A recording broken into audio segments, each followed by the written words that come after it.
मुंबई की दूसरी लाइफलाइन कहे जाने वाली मुरहम Mumbai electric supply and transport यानी बेस्ट एक बार फिर गंभीर संकट से जूझ रही है।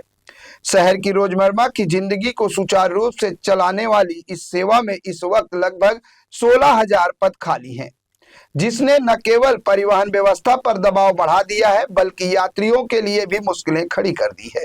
सूत्रों के मुताबिक बेस्ट के पास बस चालकों, कंडक्टरों और तकनीकी कर्मचारियों की भारी कमी है। इसका सीधा असर बसों की संख्या, उनकी फ्रीक्वेंसी, समय पालन पर पड़ रहा है। कई रूट्स पर बसें कम हो गई हैं, जबकि कुछ जगहों पर यात्रियों को लंबे इंतजार का सामना करना पड़ रहा है। इसी संकट से निपटने के लिए बेस्ट प्रशासन ने एक अहम प्रस्ताव सामने रखा है। प्रशासन ने कर्मचारियों के रिटायरमेंट उम्र 58 साल से बढ़ाकर 60 साल करने का सुझाव दिया है। बेस्ट समिति के सदस्य सुनील गडचारिया ने कर्मचारियों और अधिकारियों की सेवानिवृत्ति की आयु 58 वर्ष से बढ़ाकर 60 वर्ष करने का सुझाव दिया है।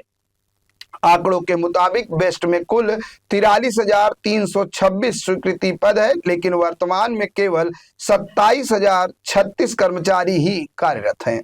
इसका सीधा मतलब है कि लगभग 16,000 पद खाली पड़े हैं।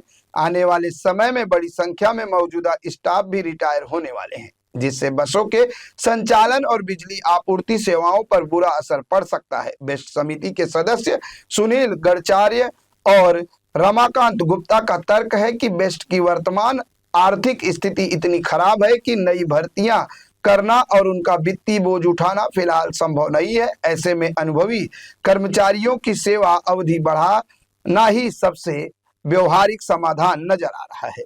इससे न केवल चल रहे प्रोजेक्ट्स समय पर पूरे होंगे बल्कि मौजूदा स्टाफ पर बढ़ रहा काम का दबाव भी कम होगा। वहीं वित्तीय संकट से उबरने के लिए बेस्ट ने बीएमसी से 4,000 करोड़ रुपए के विशेष पैकेज की मांग की है।